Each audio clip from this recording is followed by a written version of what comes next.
Welcome back. Sorry for the technical difficulties, guys. We are back. LJL OU. 2 games down, 2 to go. And as I said, I was done with the other guys, so we're back with new casters, Infinite Dodge and Temporal, now joining me on the desk as we round out the day. It's going to be a load of fun. It's going to be a load of fun. Nice to meet you, Dodge. Why are you still in the Shadow Realm, by the way, Dodge? I'm quite enjoying the Shadow Isles right now. It's pretty sweet, if I do say so myself. Look how spacious it is. Ignore the fact that my arms just went to the Shadow Realm. That is a plus, I suppose, at least. A bit of peace and quiet, apart from all the mist raids, yes. And much as it turns out that Dodge and Lexi and Max were just trolling me before. I long for a worthy opponent is not a Vagar quote. I want to make that incredibly clear. I was just, I guess, being OCD about it. But anyway, it turns out there's also some League of Legends happening, guys. And Really? Coming up first, we've got V3 Esports versus Sengoku Gaming. It's kind of fortuitous that we had the break when we did, because there's not too much really to talk about, apart like this is Sengoku's game to lose. V3 need to not implode before the 14-minute mark. You know, the sort of thing we've been saying all split. Yeah. Not much new. It's all right. We've been killed by 200 MS. It's good. Take the wheel, Dodge. Take the wheel. Oh, 200 MS coming in. Yeah, I was hoping Temporal's big brain could bail me out on this one, because it's as you say, Brackish, like, what can you say about V3 at this point? They're gonna trade First Drake for First Herald, because if they show up to the First Herald fight, they're going to get washed. They are going to play really sloppy in the team fights. UGO is going to get caught out early. They're going to put themselves in an unwinnable disadvantage around the 15-minute mark. It's becoming rote at this point. It's becoming almost a formula. I still have the faith, but V3 really going to have to show us something here, and Sengoku not going to be the easiest team to do it against. That is for sure. Yeah, you got the script. I'm afraid I don't think we see much deviation, not much creativity today. Maybe Sengoku will try something fun. Maybe they won't, but it's pretty much the way of the world. If you're trading away that first valuable objective for the first invaluable one every time, funny enough, you're going to be at a disadvantage. Yeah, it turns out taking First Drake doesn't matter too much when you're never, ever, ever getting Soul. Oh, man. Yeah. It's rough. I'm trying to think, like, is there an angle? Is there a shining star potential point? We've seen Dress Code have some good games, but then again, you know, it's Honey and Enti. So this is something that I'm gonna call back to when we talk about the next game. It's like, they're good, but they're against X. Yeah, pretty much. Sengoku on flying form.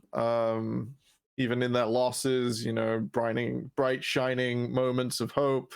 No such moments for V3. I don't really want to rag on them too much, because, you know, maybe redemption arc, probably not redemption arc. And it's kind of looked like a bit of a wet noodle season from V3. I think if they want to improve sort of the moment-to-moment things they're doing, I don't know what they're practicing, but it's like the panic phase is already set in, so we need to chill out.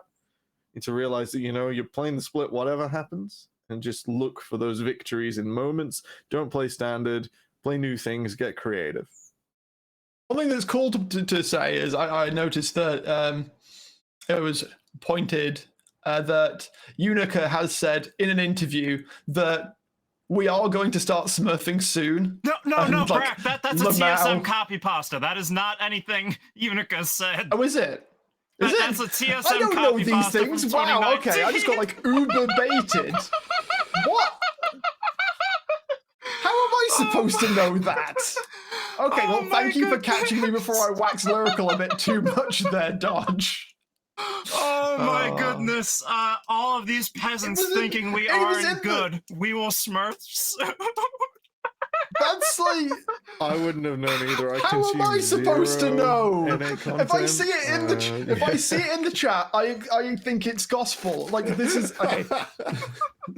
That's maybe a bit too bad. Gullible Brit does not have the same ring as Brackish Brit, so I'm not changing it. But it might as well be like some kind of addition to the name. Like you tell me something with a straight face and a serious voice, and I will probably believe you, unless it's like completely outlandish.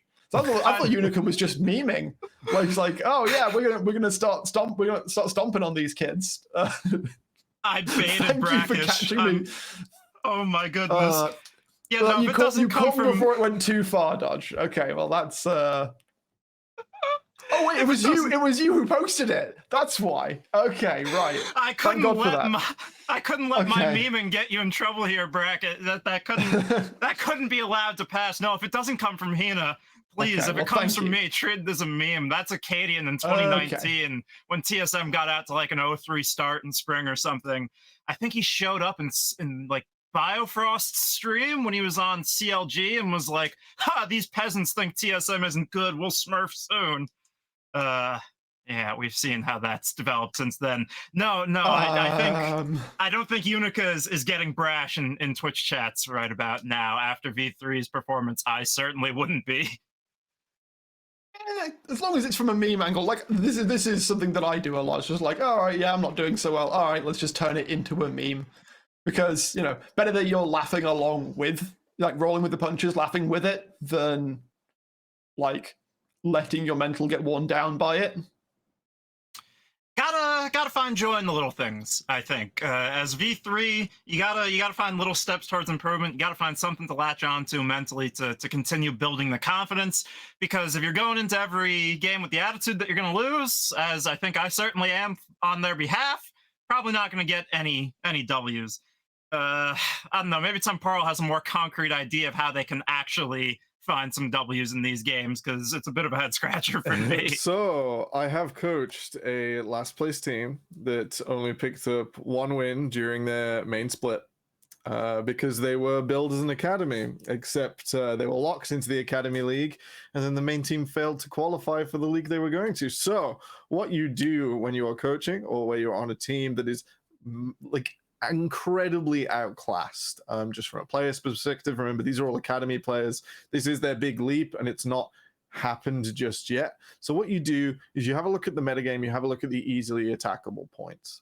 You've got Jinx Aphelios every game, so you can twist that if you wish. You've got your Caitlyn's, you've got your Senna Wukongs that can maybe answer that and maybe get through the lane. Senna Wukong is what we used. First team in the world in a Riot affiliated league to play. It was really good. Ooh. Wait, are you saying you were the actual we beat Mad Lions, the precursor to Mad Lions? 3 days we beat them. We already knew about them doing it. It was like, oh hey, our bot lane is really struggling because they were D4 in a Masters League, and we just hit them with the Senna Wukong. It was our first and only win of the season. Yeah, twisting that sort of thing out and making them play a game they haven't played before is a great way to level the playing field. I'm gonna have to cut you off, Temporal. We are off into pick and ban, so I'm going to disappear into the void for the time being. Let you take on over, get us into game 3. All right, Dodge. It's game time. Yeah, it is game time, and no big surprises. We see Galio taken away from V3. It's one of Yu-Gi-Oh's finest champions in his academy days, has played it once and had one of his best games of the season on it. Sengoku doesn't want to see it. They want to just pummel V3 into the dirt as much as possible, not give them any hope. And the Hecarim is the first pickup for Sengoku on blue side. How are we feeling about that one? It's all right. You can't argue with that at all. All of the things V3 have sort of picked and all the way the sort of meta is defined, this long-range stuff, like it can be Aphelios, we've seen Ziggs out of V3, we've seen Jinx, all of that stuff vulnerable to being doven upon Hecarim, that dive insurance policy, push R, go far, able to just get to the backline. So it's pretty safe. It goes into pretty much anything right now. Nice and easy. We do see Aphelios and Jarvan, so Jarvan could sort of mitigate that a little bit or counter dive, but still feeling each other out here. Nothing concrete right now, Dodge. Yeah, it will be that handshake of the hyper carries down there in the bot lane that we are all so used to in this meta. Hopefully 12-5 and its hotfix nerfs to these sorts of champions will get the wind blowing in a different direction in the future. But that's something a bit more exciting. It's the Graves locked in. Definitely going to be going up into that top lane as Paz will be on the shotgun duty, and now it's up for the the R3 response rather, and that wouldn't be surprising here. It is the LJL after all. It's the Gnar locked in. It's LJL. We don't know what to do on R3. We lock in Gnar. It's the way it goes. Not too surprising. Technically, the Graves Hecarim is a flex, but more than likely, 99%. This Graves going to the top lane.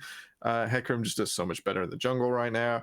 Graves a traditional counter to Gnar, but that has been twisted a bit more with Hullbreaker. We'll see how Washidai and Paz are able to play this one out. Yeah, it will be interesting to see. I can't recall entirely because the patch schedule has been so weird lately with the break that they're taking. 12-4 ranged Hullbreaker nerfs are in, I believe. Yes? Don't think so. I think they're on 5. Okay. So, as you say, this will be the Battle of the Hullbreakers. Speaking of things that haven't left the meta for a while in terms of professional play, definitely going to be interesting to see who will abuse that Hullbreaker more up in the top side.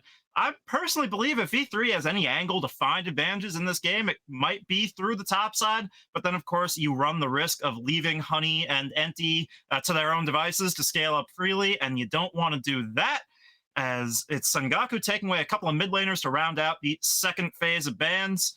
We'll see if they save that counter pick for Yu-Gi-Oh! Anyway, do V3. And Yes. that's the TK locked in. So the Kench is okay into the Hecarim. It sort of denies that sort of, if that's the only thing that can reach your backline, then as long as Kench is paired up with the carry, it can stop that coming through. It does mean that if we see 2 carries from V3, that'll always be split, and Hecarim could always find something in a JRAM blob down mid lane.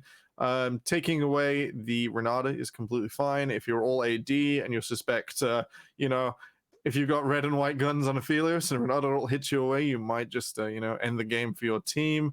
The Thresh, bit of a ego check here from Enti. It's not normally seen as that great into the Tom Kench, but our resident Thresh and Kench player, he's not quite on Burning Core, but he's still absolutely fantastic on both of those picks.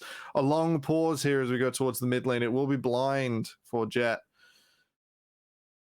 I wouldn't mind seeing the Ahri, assuming, of course, Jet plays it with full confidence as a full carry style. Don't want to see too many more Everfrost Ahris, that's for sure, as it is locked in there.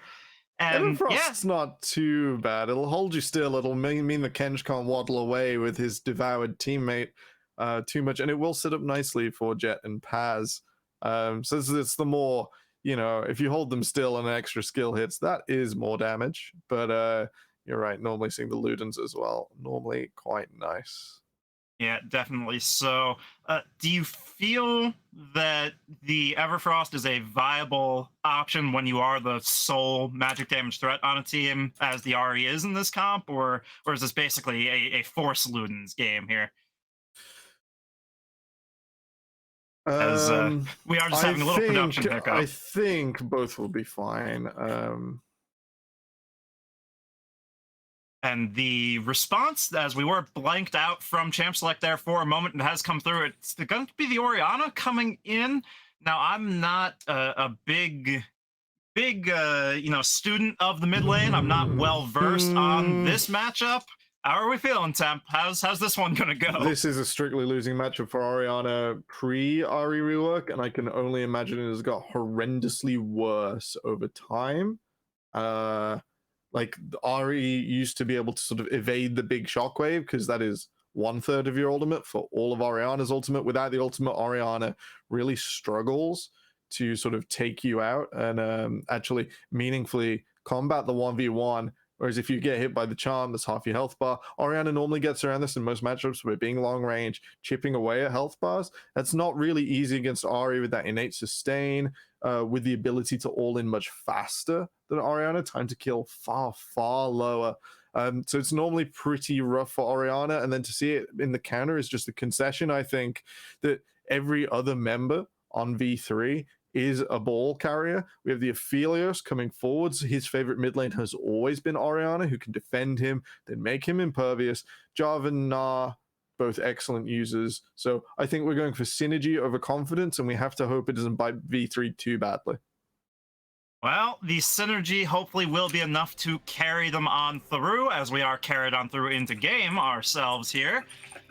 And it's so hard when you're in this situation, when you're commentating a team that has so little going for them, as they at least get a nice little poke out onto Jet, get some information early on there, get a little bit of confidence coursing through their veins. But one way we can sort of attack evaluating how this game is going to be proceeding forward is, let's go into that magic world where the nameplates are off, Temporal. Whose comp overall do you like better here? Sengoku's by far. It actually has means of attack, whereas a V3 is looking for means to survive until hopefully Aphelios can just absolutely kill everything, which is not the best insurance policy.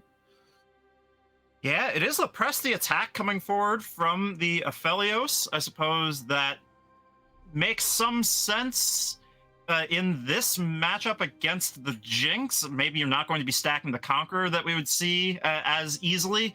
Looking for a little bit of a quicker trading pattern as we see Washidai and Paz trade out. Double fleet footwork coming through up top lane. Can you tell that neither of these top laners is a big carry threat for their team, as Washidai going to get a boomerang back at least, but Paz definitely coming out on top there.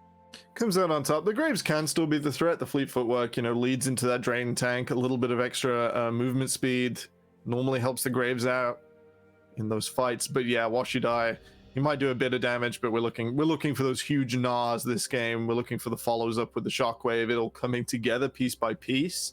I like Blitzcrank Sun's confidence. That might be some historical Orianna data, and the lack of the Orianna versus Ari matchup as Yu-Gi-Oh taken to half.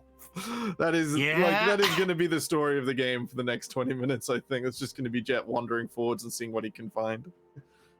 Definitely feels like a prophetic turn of events there, as Jet going to tick over level 3 first, but not going to hold it for too much longer.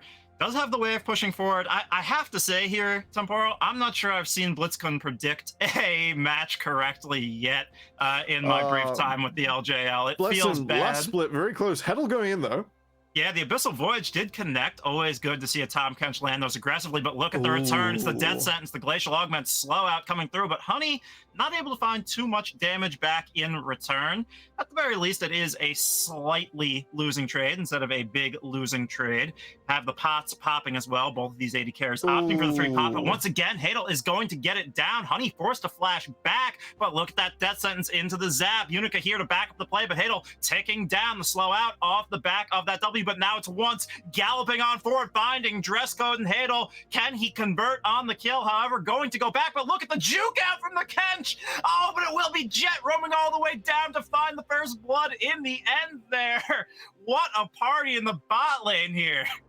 Sengoku coming together, you mentioned, and it's the way I feel about Ari as well. If you're not making plays, if you're not active, if you're not getting out of the lane, the champion not very strong. Instead, we see a convincing start from Sengoku. We see them reach that bot lane, and something that wasn't going great completely flipped around as the 2v2 getting rougher and rougher. You notice Honey only 450 health here, maybe slightly higher, just clipped on the knockup. Jet is already out of lane as soon as they've gone straight in.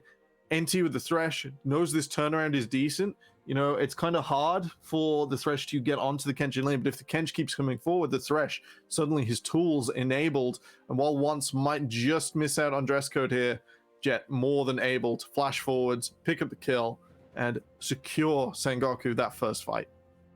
Yeah, just clean, fundamental mid lane play coming out, right? Shove and roam. The timer was great there, as Sengoku has picked up another kill in the meanwhile. I didn't quite catch how that one went down. Did once convert on... So, all right, we'll go back to the replay. Once finds Unica and Yu-Gi-Oh!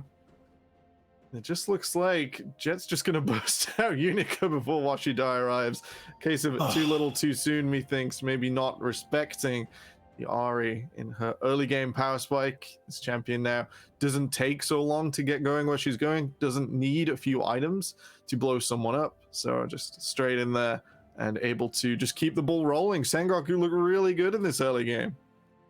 Yeah, can't say that's much of a surprise based on what our expectations were coming in, but hopefully V3 still has a little bit of chutzpah in the tank, wants to show something, but Jet going to find another chunk out onto Yu-Gi-Oh! Over the wall. And with these tier 2 boots already picked up, the early spell pen going to offer a little bit of oomph.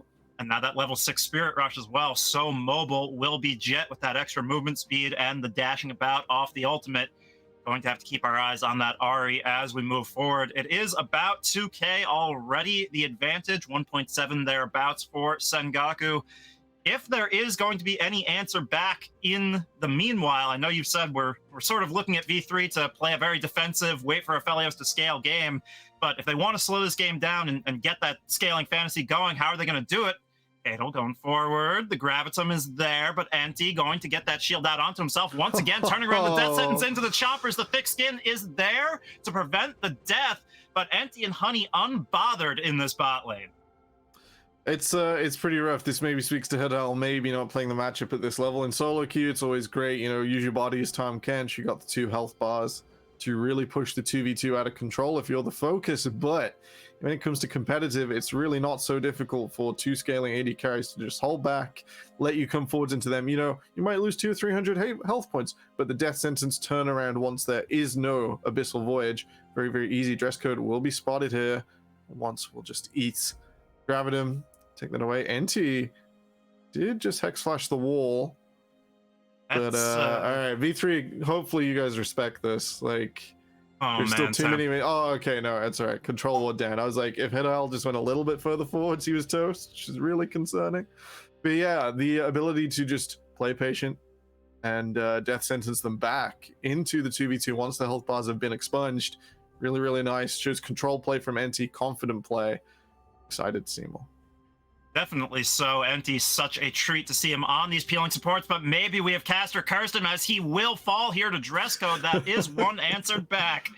Now Hadel going to just have to walk it on out, but that was a bit of an overstay, right, Temp? Because they crashed the wave. They could have backed off. They denied a lot of CS there with that play around the tri-brush to zone them back, and Enty just not really respecting the fact that he could be taken out there. Wasn't really sure the wave was at, so if we see a replay, we'll sort of go back over that one. But yeah, like the thing about Abyssal Voyaging forwards, you'll always find someone. The thing about Glacial supports right now, your Leonas, your Threshers, they're not as tanky as they used to be. You know, you want that Aftershock, just pop a load of resistances. Not always the case now. Once will be spotted on a ward here. This is a bit too much with his level 6 in the bank. He wants to go and farm his camps as well to keep that progression forwards. The Hecarim scaling so well with experience. Instead, we'll start off the Herald. And you mentioned it before, Dodge, this is probably going to be the trade. Unica completely pathing away. Oh no. Okay, all right. This is maybe going to go sour. I think V3 are going to arrive just as this goes down. Washidai is about to go Mega. They're going to try and find something. Yeah, the Herald chasing back once and pass. Are they actually going to give up on contesting this? The Patience resetting the eye available, but look at that, it's the full reset. V3 showed up to a Herald fight and didn't int away their entire early game. They didn't grab the Herald, but they at least dissuaded it for now. We'll see if that continues to hold true, as now they're moving in a buddy system, 2-man unit, support jungle to clear out some of that vision, but there is still a pink in that pixel there. There is still the pink in the pixel. It's a bit of a difficult situation. Ideally, once would have cleared his camps and just be going into the Herald right now and would be disrupting V3, who would have an okay setup with no camps on the top side for Unica to take. But then that would have missed out on Washidai's timing on his Mega. So a number of extra factors as we see the V3 trade not initiated. V3 hold off. They're going to just go back to their lanes. I think everyone is a bit worried about what's happened now. This is not a normal situation to be in. Normally that Herald would have been taken, the macro play completed, return to your lanes, set back up, get the wave where you need it to go. But instead, just a sort of, neither of us want to trade this. You mentioned the survival game plan from V3. That sort of feeds into that. A bit of panic from both sides, and we don't want to make a wrong step. From Sengoku, that would be the only way they lose this game, and from V3, the continued decision paralysis is kind of what they're going for here. So technically tempo V3, they did have a better position on the map slightly, but once can probably just walk back up there again with a fully cleared jungle. So we'll see the outcome. Unica also pathing down towards. This will be the question now. Round 2 at the Herald. No one wanted to trade for the dragon, rightly so. What will happen here? Yu-Gi-Oh! Completely abandoning the mid wave. Try and get Unica in faster onto this Herald. Yeah, they do have that Scuttle Relic now, so a safe reset coming first from Sengoku, but maybe with that J4 flag and drag, you'd find some sort of sneak. Instead, Unica gonna show on this pink and clear it out.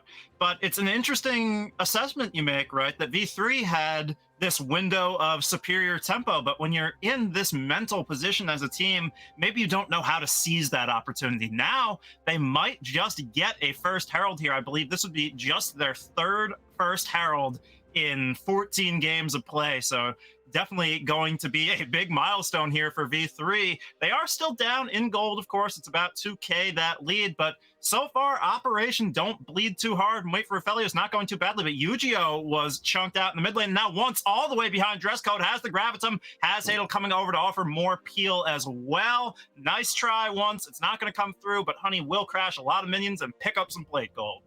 Yeah, the respect there from Dresscode. I don't know who called it in comms, but if your opposing jungler isn't contesting the objective, they're probably going to cross map, and the cross map at the moment isn't necessarily first dragon. It's not the end of the world.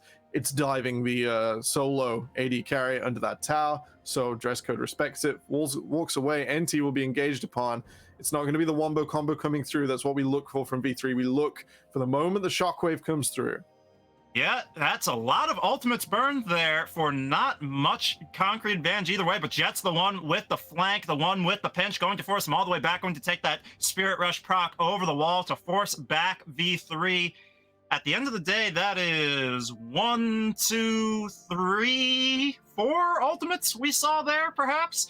Definitely a big sort of puff up your chest, try and scare the bear away, look big moment. But the only trade at the end of it all is just going to be this first Drake going over to Sengoku. It's a bizarro world. These objectives have been flipped completely on their head.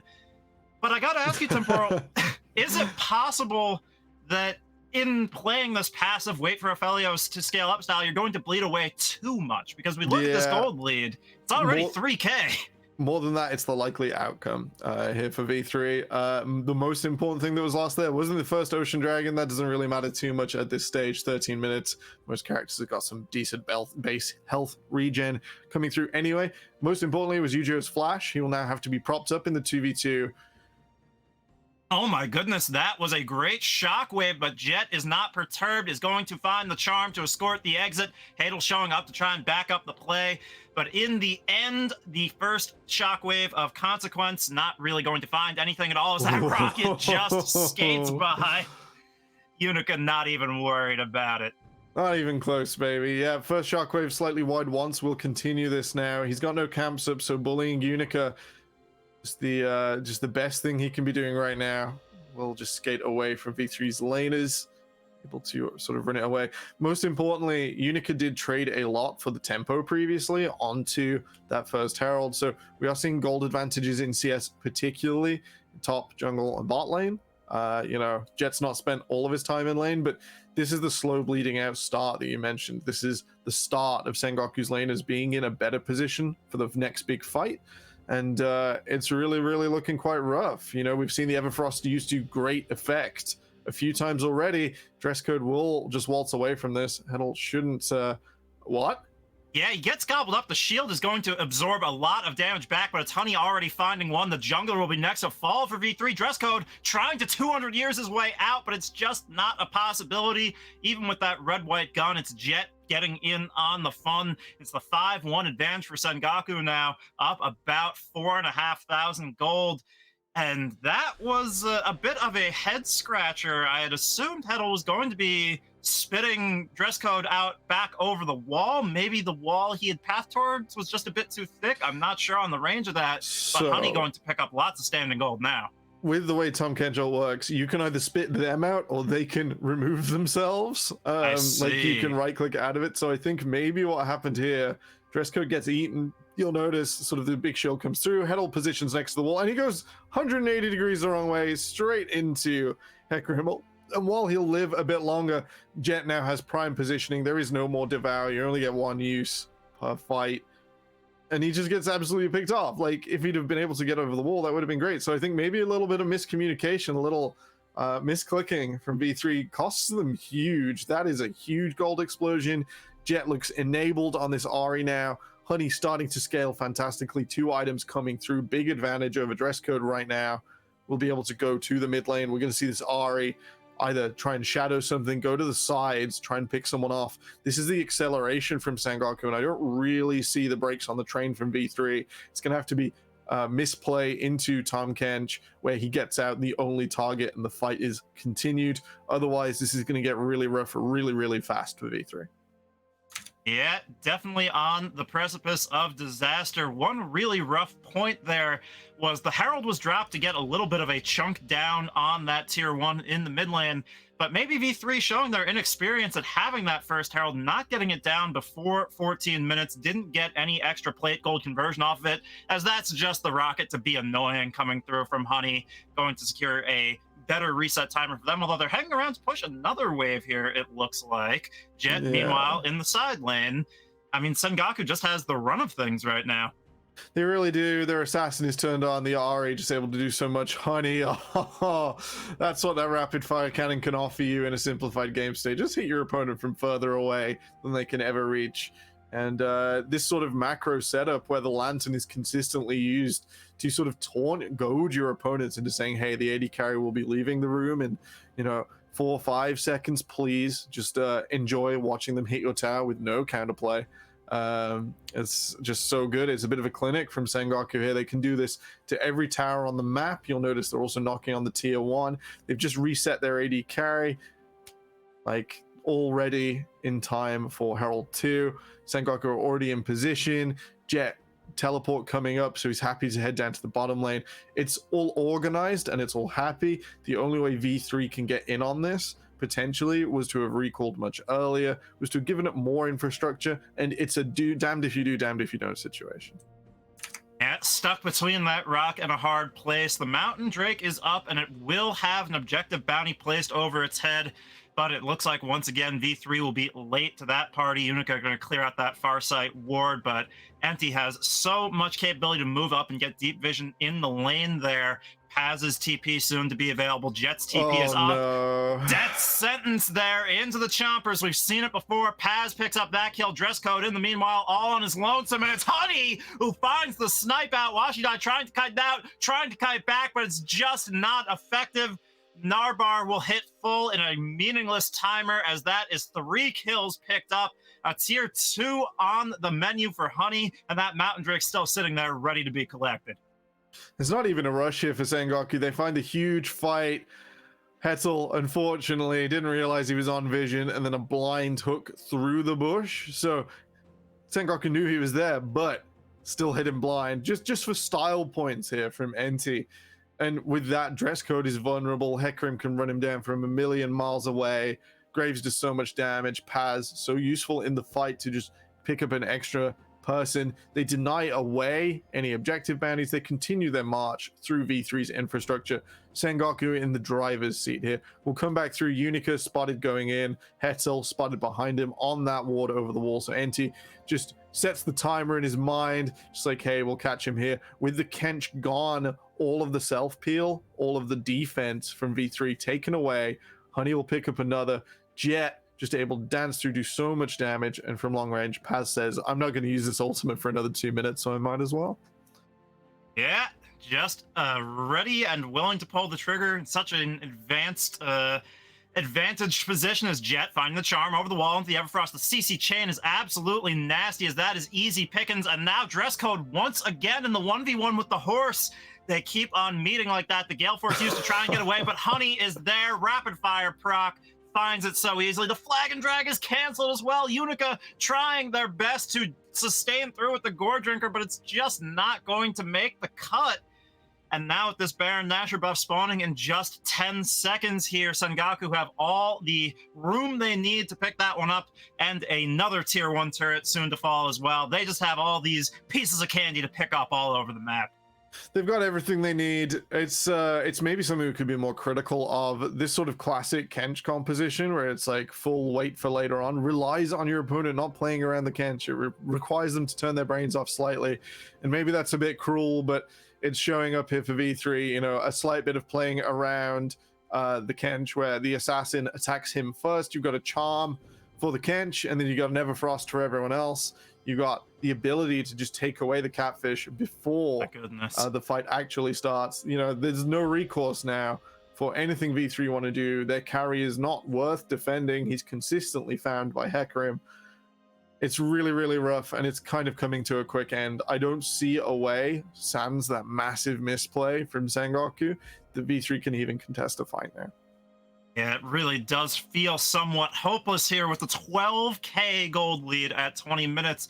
And I wish I could say this wasn't par for the course for V3, but they have racked up lots of impressive gold deficits. And Sengoku definitely near the top of the table in the league, good at finding lots and lots of advantages. And now the bait brush. Here we go. Here we go. This is good stuff. This is looking for an advantage from here. Oh, you wouldn't find one. Yeah, that is just what happens. Jet going to spot out that play from a mile away, sniffs it out, handle taken so low, that thick skin already gone, forced to flash. It was Unica trying to counter-engage on the back line, but NT basically dealing with that quite easily. Dress Code has the team fight guns. That's Severum Crescendum, but look at the onslaught of shadows into the instant cleanse. Flash coming out from Dress Code, both summoners gone. Nothing to be done about it, and it's just pure domination. Sengoku putting on a clinic. Really did. Their only death. That one unfortunate misplay from entering the bot lane. Everything else has looked completely flawless. They've picked up everything this game, and it's just looking so good here. I don't see a way for V3 back in. It's really, really sad. There's not even like a, you know, maybe if this happens, maybe if the Death Bush works. Which we'll go back to in the replay. V3 assemble right in front of the Scryer's Bloom. One of them could have taken the Scryer's Bloom, guys. This would have, you know, maybe ensured Jet getting caught out. Make it a squishy person. Make it someone who should be there clearing vision, maybe. And, you know, you might find Jet coming back in. But instead, we see the efficacy of the Everfrost. Hedel spends so much time on the wrong side of No Man's Land. And even with Paz getting caught out with the Shockwave and NT receiving some damage, it's not enough. Sengoku completely break open V3. Dress Code having to run away so far. And it's just all Sengoku right now. Yeah, my skepticism towards the Everfrost alleviated to an extent. Jet certainly showing off that you don't have to shy away from doing just absolutely insane amounts of damage just because you go for a more utility-oriented mythic here. Makes his full combo so much more deadly to offer that extra lockup. And now the 11-page Magi Soul Stealer as well, just continuing to stack up even more flat AP. Really going to be rough, as you've covered in spades. It's 15k, the advantage coming through from Sengoku. Just going to have to try and make a stand here against the Nasher at their tier 3, but Honey can just poke and chip away from such range. This Jinx's siege capabilities in the late game, so powerful. Just able to take away so much from such long range. Jet in the 4-1. The waves aren't synchronized, but at this stage, I think it is a more than foregone conclusion. This game is coming to an end shortly. Sengoku, they will look for some interaction, but not too much. They're not too worried here. The inhibitor going down. Someone will have to respond to Jet. And I don't think even Jet ready to wait. There's once just charging to the base. It's really not looking good, Dodge. I mean, that was a huge shockwave, but you're just so far behind at this point. You can find the clumped up multi-man shockwave, and it really makes no difference as Jet just continuing to dominate here. Yu-Gi-Oh and Dress Code left on their lonesome. Yu-Gi-Oh, the first one to fall from that duo. Dress Code versus the world, and Dress Code has decided to run back to the fountain. Says, I don't feel like facing the world today. I'm going to sit and watch the Nexus fall in front of my eyes. Unica trying to make a last stand, but you can't really believe it's going to result in much as this Nexus is just waiting to be blown up. Finally, it ticks over.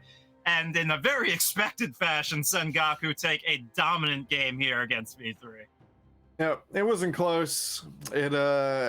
you know, there were glimmers of hope there. We saw V3 not opt into a trade just because they thought it might be okay, you know, but other than that, it was every lane winning and the jungle being able to do what he needed to do. So not great stuff there, unfortunately. No, it was. We had a great upset earlier today with the SoftBank Hawks, really looking like a different team than we've come to expect. V3 couldn't ride that magic, couldn't pick up on that vibe. Maybe eventually Unica's wrath will be swift and he will smurf on these peasants, but today was not that day. But we are going to throw it to a short break before we go into a more detailed breakdown of the shellacking we just witnessed, so stay tuned, we'll be right back.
Welcome back, guys. And, well, it's sad to say, but that game went pretty much exactly how all of us expected it to go.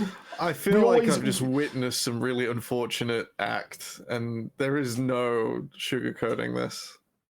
Yeah, it's like we can live in hope that V3 pulls out something glorious, something beautiful, but time and again has just proven not to be the case. And you know, the Archbishop Nymera of the Church of Ari will be pleased. Jet put on one hell of a showing on Ari this game, even getting the Great Tome. I don't know if he managed to get it all the way up to 25 stacks, but yes, I'm not sure the right game at went the long very enough. Maybe. it was close. I think it was definitely in the 20s, but yeah, everything's it's starting like- up from that great early game positioning. You know, pushing in the wave, getting to bot lane, getting that first blood, getting that pick rolling, as you said so eloquently, Temp. The fact that most of the time when we see Ari, it's played as I'm a pretty safe pick, but ends up Yeah. not really doing much later. I think that's why it's way Whereas- below 50% win rate globally. It's Yeah, just, exactly. ugh. But we see Faker being constantly proactive with it and winning. So That's the you know, biggest difference. go figure. I mean, yeah, it's just Faker diff really, but Jet was. Thank you, production. Jet did get the full tome completed by the end of the game, and yeah, By the end of the game, we've been told. Yes, Very good, Jet. Golf claps all around for Jet. Yeah, Ari, great champ when you build damage and roam and create early advantages. Really, really fun stuff to see. Probably not for V3 though. They probably weren't enjoying that book report as much as Jet was enjoying writing it. Yeah, and well, speaking more of Sengoku, looking extremely strong right now, tied for second place with Rascal Jester now at 10-4. And now we have a kind of a solidified top three, I think, at least if we take in aggregate and maybe we use the expected results to come from our final game of the day. We've got DFM sat at 13-1 or 12-2, but still off and away at the top. Then Sengoku Gaming and Rascal Jesters below that, and then kind of everyone else. We have, it's really hard to speculate on where, considering how well the Hawks played today, but they put on one hell of a performance. How badly Burning Core played today, like the entire bottom of the set table. themselves on fire once a month. It's the ritual. DFM is not Burning Core, mate. Like, I don't think we have to worry in that regard. Beneath these top three teams, I think it's safe to say, outside of maybe V3, but I don't want to keep like flogging a dead horse, that the rest of the positionings are somewhat in flux. We've got SoftBank Hawks showing up now, Axis being this very iffy factor. Burning Core just kind of falling off a cliff at the moment, and Crest Gaming Act being good but super flippy. So to tie that back into the standings, DFM first lock playoffs, big gap, 3 wins. 3 wins the gap between Rascal Jesters and DFM. That's the same gap between Burning Core and Axis. Axis and Hawks at the down at the bottom. Sure, if Hawks manage to keep stacking up wins, they're coming in 6th. They'll beat Axis, but I really think it is just the battle of those two to join the big blob, which is 2nd through 5th, with everyone sort of joined up there. Your Rascal Jester, Sengoku, Crest, Burning Core. It's really going to be a race because there aren't that many games left. We're coming into the final third, the final act of our LJL spring, and it's really rough to sort of see the Hawks are really going to have to like win everything, because you're not going to win against DFM. You're not going to win against Rascal Jester, even if you're on form. I think those teams have really hit their stride. You've got But what if 3 potential wins and then your 2 free ones. So they've got to win at least half of the games of the people above them in the standings. I think that's a big ask, even if Burning Core look a bit rough. That's fair to say. Yeah, despite their downward trajectory, there are obviously teams that they should beat, at least on paper. Yeah. But kind of hard to say, considering, well, what we saw today. Who knows? Last time I cast DFM, they lost to Jesters. Maybe anything is possible. Maybe that's SoftBank. It's the infinite curse. If I was the DFM curse, I would take that as a mark of great honor. That's more power than I've ever held in my life. So that would be pretty awesome. I don't think that's going to be the case, though. Not to move on too much. Obviously, we've had a hard time with talking points around V3 and and Sengoku, because it's just so ran It's so out. cut and dry. The horse has long been dead, as you pointed out. Flogging it's not going to do anything. But in terms of the greater standings, I don't see anything stopping DFM as we move into this third round robin. Maybe Sengoku or Rascal Jester could step up again, but as you say, things really starting to solidify into those tiers. Makes it pretty clear to see how this third round robin is going to play out. I will give you this to tie it back around to V3. I had made this comment earlier in the Discord. This is true. This is not a Unica copy pasta.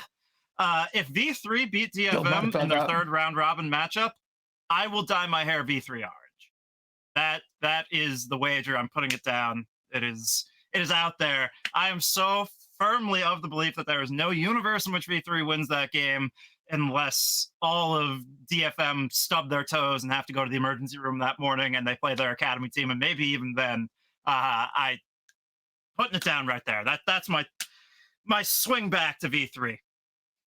Bold claim, V3. Make it happen. I want to see this. This is an angle. This is an angle I think all of us would like to see. Anyway, there's no universe. I feel like, as I we filled some time, but at this point, I think it's probably for the best that we stop waffling and throw it to another break, give it a few more minutes to digest what just happened before we get into our final game of the day, DFM taking on Crest Gaming Act. Do not go anywhere. This is looking like it's going to be a